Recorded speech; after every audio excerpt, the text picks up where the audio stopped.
The fertile plains along the Mississippi River seemed like a great place for early French settlers to colonize as they moved through the territories of Illinois. Soon, by 1703, a new settlement called Kaskaskia was colonized. For over a century, Kaskaskia thrived and was the cultural and commercial capital of Illinois. The city was established on a small peninsula that jetted out into the mighty Mississippi River. The river brought many to this area, and Kaskaskia grew, becoming the territorial capital in 1809. The residents, nearly half of whom were French or French-American Indian, raised cattle, horses, hogs, and worked the small farms on the fertile grounds. The town quickly became a rendezvous point for many who were traveling even further west, and boasted a post office, several general stores, a hat shop, and 3 tailor shops. The town's single tavern, however, was a hotspot of trouble, and was, of course, constantly crowded.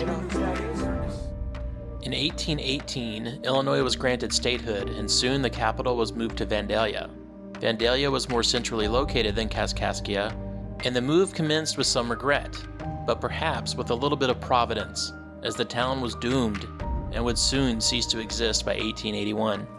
Today, only a small part of the city still exists as a lonely island, the rest consumed by the river that once allowed it to thrive. The island is completely cut off from the state of Illinois, and the ghost town that remains, consisting of only a few small buildings, is accessible only via a decrepit bridge on the Missouri side of the river. So how did a town that was once the state capital and considered the metropolis of the Mississippi Valley end up tattered, torn, and decrepit?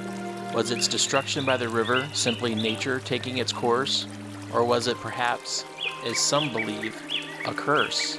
A curse that predicted that the city and the land would be destroyed, and that the dead would rise from their graves in eternal torment. The legend of the curse dates back to the early 1700s, with a wealthy businessman named Jean Bernard. Bernard lived in a large stone home in the company of his daughter, Maria. Maria was beautiful and the pride of his life. Her beauty was said to be famed from Lake Michigan to the Gulf of Mexico. Bernard owned a trading post and mercantile shop, and was a prosperous and influential man in the town. One day, a young man, a chief of the Kaskaskia tribe, settled in the town after being educated by the French missionaries and converting to Christianity. He was intelligent, handsome, and well-educated, and Jean Bernard instantly took a liking to him, eventually taking him in as a partner in his business. The problems began when Maria also took a liking to him. In fact, the two had fallen in love. They had met at a local ball and had fallen in love at first sight. While Bernard was willing to share his business with the young man, his daughter was not part of that deal. And when Bernard found out, he was enraged and fired the young man. More than that, he blacklisted him and turned every other local merchant against him. Move along. Making it impossible There's for him no work for to you find here. work. Eventually, the young man was forced to leave town. Before he left, he stole one last moment with Maria and promised he would return for her. Maria was angry with her father's actions, and while she pretended nothing was wrong, as to not arouse her father's suspicions, she was heartbroken and secretly awaited the return of her lover. A year passed, and Maria's lover returned in disguise. They met secretly and decided together to flee Kaskaskia and elope to the north. If you love me, we must go now. Those that searched for Maria that night discovered that the young Indian had been seen in town that evening, despite his best efforts to remain disguised. Bernard was enraged when he found out that his daughter had left with the Indian. He gathered several men into a posse and began hunting for his daughter and the young man. Sadly, their trail was easily discovered by the evening's snowfall. Legend says that they captured them near Cahokia, where the Indian had set up a home for the couple. When the men surrounded the home, the young Indian surrendered to Bernard and his men without a fight. Maria begged for her father to understand, but her cries went unheard. Bernard only had revenge on his mind and dragged the Indian and his daughter back to Kaskaskia.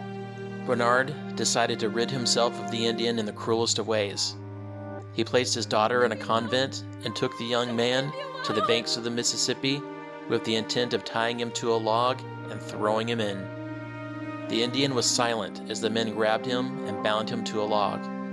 But just as they were about to place him in the water, he spoke up, and what he said is said to have cursed Bernard and the town of Kaskaskia forevermore.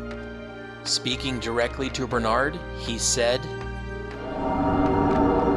Soon, Maria and I will be reunited forever, and you will be left alone, dead before the year's end. Kaskaskia is damned. Within 200 years, these very waters will sweep away every vestige of this town. Its lands, its homes, and the altar of its church will all be destroyed. Even the dead will be disturbed, rising from their graves. Nothing will remain in this town other than its name. The young man was then thrown into the muddy Mississippi and swallowed by the river.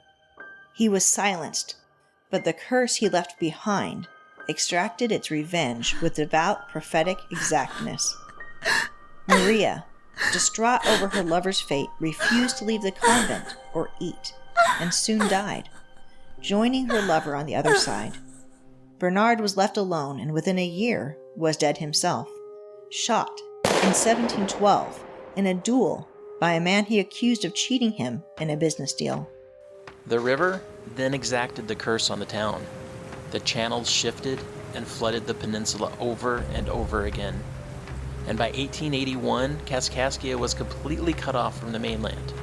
The inhabitants of the city left slowly over time, abandoning their farms and their homes as the river continued to encroach. With one last upheaval in 1973, the mighty Mississippi flooded the town out of existence, leaving the town a desolate ghost town.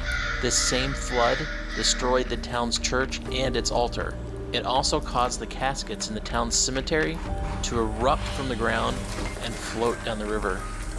The dead of Kaskaskia had risen from their graves. Whether you believe in curses or not makes no difference. The superstitious will declare that the Indians' curse exacted its revenge on the once flourishing town. And those who don't believe in such nonsense will say it's just the nature of the turbid waters of the Mississippi to destroy. Either way, Kaskaskia was destroyed, and there was not a speck of its soil that has not been affected in some way by either nature or the supernatural.